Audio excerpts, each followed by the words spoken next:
Hey, it's me, Nalthazar, and welcome to another Magic the Gathering Puzzle Quest video.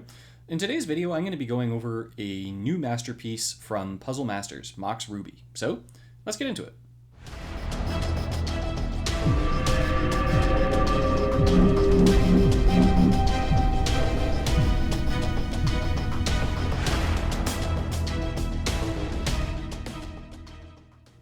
Mox Ruby is the first of what I'm going to presume will be 5 Moxes that will be entering Magic the Gathering Puzzle Quest. I would imagine that all of the Moxes will function the same, except that they will be supporting their own color. Mox Ruby is the red Mox, and so I imagine that Emerald and Sapphire, so on and so forth, they'll be supporting their own colors. So Ruby is a masterpiece from Puzzle Masters, and it is a 6 mana support. It has 3 shields, it has the new mechanic mana field, and at the beginning of your turn, your red mana bonus is increased by 2 until end of turn. The mana field is going to make it so that if you either match the gem that the support is in, or you match any of the gems adjacent to the support, then the first red card in your hand gains full mana. Now, the way that the card currently works is not actually the first red card in your hand, it's actually the first red card in your hand without full mana gains full mana. So I don't know if that's a bug or if that's actually how they intend it to work, but if that is how they actually intend it to work, that isn't actually how the text reads. Nonetheless, it makes this thing go from being a god tier card to like an even more god tier card. This card is ridiculous. It's absolutely worth getting. So the wonderful thing about Mox Ruby is that it is a fantastic addition to any deck that you're running big red cards in. And so even if you're not triggering the mana field, at the very least, it's making it so that your red mana bonus is increased by 2 until end of turn. So you're going to be getting more mana out of your red matches. And so if you are running red gem conversion, then you're going to be getting a heck of a lot out of this.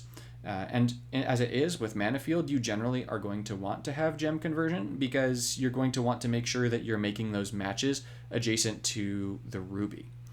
Now, some of my favorite cards to pair with the Ruby are really just going to be some of those higher cost red cards. So what you can do with your own collection is just tap on the red icon in your cards, hit apply, and look at some of the more expensive red cards in your collection. Now, there's some pretty wacky things you can do in Legacy. I've honestly been madly in love with playing a dinosaur deck using Gishath and Zakama over here. And then just if I make that red match, I get a free Gishath. If I get a free Gishath, I get a free Zakama. Or alternatively, if I get Zakama, I'm going to convert 9 gems to my Planeswalker colors. I run it in Koth. That basically means I get to cast everything else in my hand. So you can do some pretty wacky stuff in Legacy. You also, in Legacy, have this horrible / wonderful card at your disposal. So you could go ahead and throw this in like a Calamity deck and then use Hazarits with Deploy the Gatewatch, and for just making a loyalty match next to your Mox Ruby, boom, you get 4 Deploy the Gatewatches for 12 creatures out of your deck directly on the battlefield. So there's some pretty wacky things you can do with it in Legacy, but I mean, even in Standard, this card is an absolute spanker. So if we were to narrow this down by Standard, and Octagon, if you're watching this, I would love it if we had a Standard button, just like, boom, just Standard sets. That'd be really cool. There are still some amazing cards that you can pair with this in Standard. I think the most common card that I'm seeing people pairing with it is Ruinous Ultimatum. It just makes it so that you can make any match within the mana field, and kablooey, you get to blow up your opponent's whole board, which is absolutely ridiculous. The downside of this thing being 22 mana is entirely eradicated by the Mox, especially since the Mox is only 6 mana. Any red Planeswalker is able to cast it by making a same color match, by making a red match. So it's just, oh my gosh, it's so good, guys. Now, my own favorite card to pair with it is actually Genesis Ultimatum, because it makes the Genesis Ultimatum free. Also, I'm sorry if you guys hear all the banging. My kids are having a dance party upstairs, and so they're stomping all around, but oh well. Anyways, so Genesis Ultimatum is going to fetch the first 5 cards from your library, and each non-spell card fetched this way gains full mana. So the way that I see it is that the Mox is going to make it so Genesis Ultimatum gets full mana, and Genesis Ultimatum is going to make it so that up to 5 other cards get full mana. So it's kind of like if you make the light field or the mana field happen from the Mox, that you're getting 5 free cards instead of 1. It's just like you're maximizing what you're getting out of the Mox. So It's honestly it's been surprisingly easy to build around the Mox. You just throw like a bunch of really big red things in a deck and go, ha ha. Like, was it Nelson from The Simpsons? I don't know. I don't remember these things. I haven't watched The Simpsons in like a decade. It makes me feel old. Anyways, Embercleave is another fantastic card to pair with this. It's just going to make it so that you're giving Double Strike and Berserker and Trample to your critters. Fiery Emancipation becomes free, which means that you can do some horrible, horrible things to your opponent's face. Chandra's Incinerator, for those of you who are free to play, this card has been available for a little while, so hopefully a number of you have this. This is a pretty fantastic one to use with the Ruby. It gives you a lot of flexibility in red. I've also had a lot of fun with doing nonsense with like Chromanticore. If you've picked up more of the set, you're probably going to have Ancient Hellkite, just because the Ruby is likely going to be the last card you get from the Puzzle Master set. So there's really a lot of really cool stuff that you can do with it, honestly. Like, I mean, there's a lot of really big red things that you can play with it. Quartzwood Crasher is another one. So if you don't have the Ruby yet, or if you aren't sure how to get the Ruby, what you can do is you can just go to the vault. In the vault, we have this Puzzle Masters set. I know I have way more sets that are showing on my screen, but that's just because I haven't opened packs. I've got like 600 packs to open or something. But you go to the Chandra spellbook, and then in the spellbook, you can pull the Mox Ruby from the spellbook. The Ruby is the only masterpiece from the pack, and it has a 0.86% chance to drop.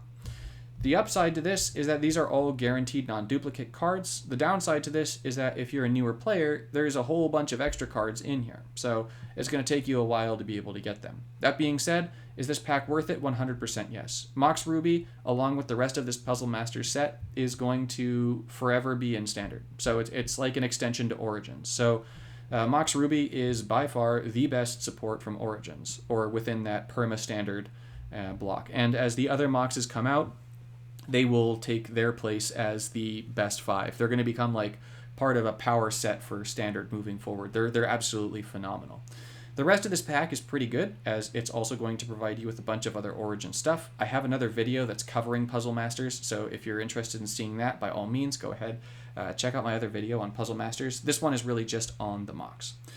So with that, I have a bunch of gameplay recorded of me playing with the Mox. I've been playing so many decks with the Mox, honestly. Like, I've been playing some Domri decks. I've been playing, as I mentioned earlier, some Kalemni decks in Legacy. I've been playing some Koth decks, both Standard and Legacy. So there's really a lot of decks that you can play around the Mox. It's a very versatile card. It's a very powerful card. It's very much so worth having.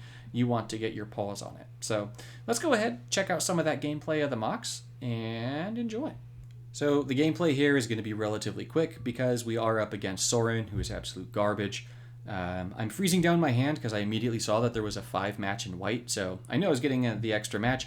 I'm actually going to go ahead and throw Turn Timber up above the Genesis Ultimatum. That's because if I'm able to make a match with the Mox, remember, it's going to give full mana to the first red card in your hand.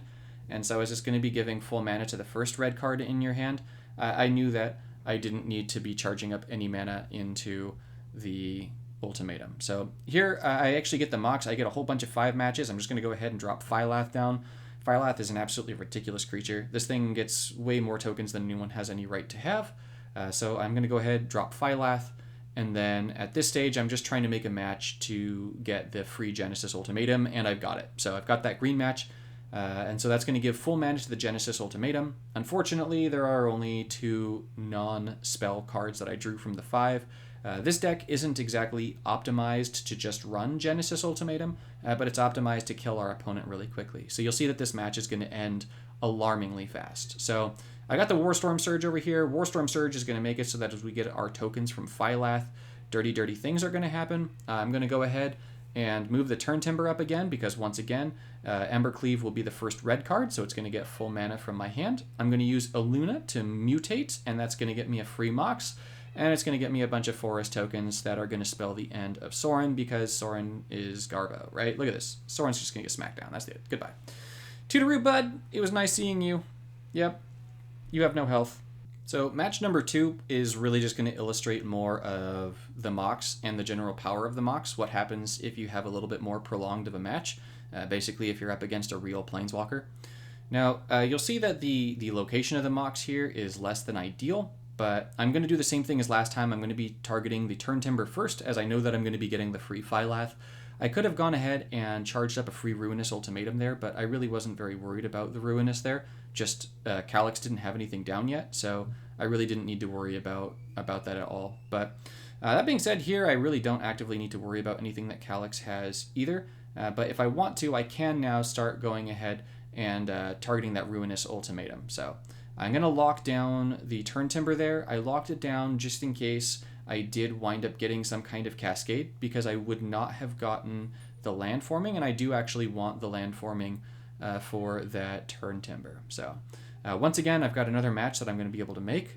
So I've got that loyalty match, and that's going to give me full mana to either Warstorm or Phylath. I'm actually going to go ahead and take the Warstorm, just because between the Turn Timber and then the Phylath in my hand, I know that I'm going to be able to get another Phylath down soon. And by getting another Phylath down soon, that means that I'm going to be able to hit for an incredible amount of damage from my tokens. Those tokens are absolutely going to be mauling Calyx's face in horrible, horrible ways. So I'm actually going to, I think I freeze down the Turn Timber as I go for the red match, just because I know it's going to give me full mana to the Turn Timber. And once again, I want the land. No, I don't. Okay, so it's next turn, I think. So I was just trying to make it so that I'd be able to get the Mox to trigger again here. And unfortunately, I'm not going to be able to get the Mox to trigger here, but even though I'm not going to be able to get the Mox to trigger, that's okay. I've got the red into white into black match. So if I take that shield, the support with 4 shields on the red gem, and I match that, it's going to cascade into a white, into the black, and maybe it'll cascade into even more. But I'm definitely going to go ahead and get a Phylath out of this. So I'm going to play the Turn Timber. I'm going to go ahead and play Phylath. This is going to get me 2 Phylaths, because I've got that fully charged Phylath in my hand right now. Unfortunately, that means I only get 1 activation of Warstorm, but that's really all I need. And that's going to be game over. So really with this Mox, I mean, you're going to have really fast matches. You're going to find that you can play overcosted cards, and while I don't have things in the hundreds of power here, you just completely melt face. Alrighty, so in summation, this card is an absolute must-have card.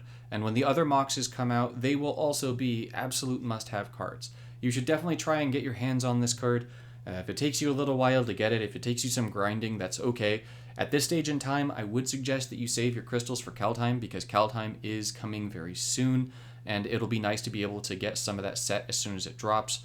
But once you have yourself a relatively decent collection of Kaldheim, or once you've done that initial splurge, then you can probably just rely on the events around Kaldheim to pick up some more of that while you go ahead and target getting the Ruby. So those are my thoughts. Thank you guys so much for watching, and I'll see you in the next one.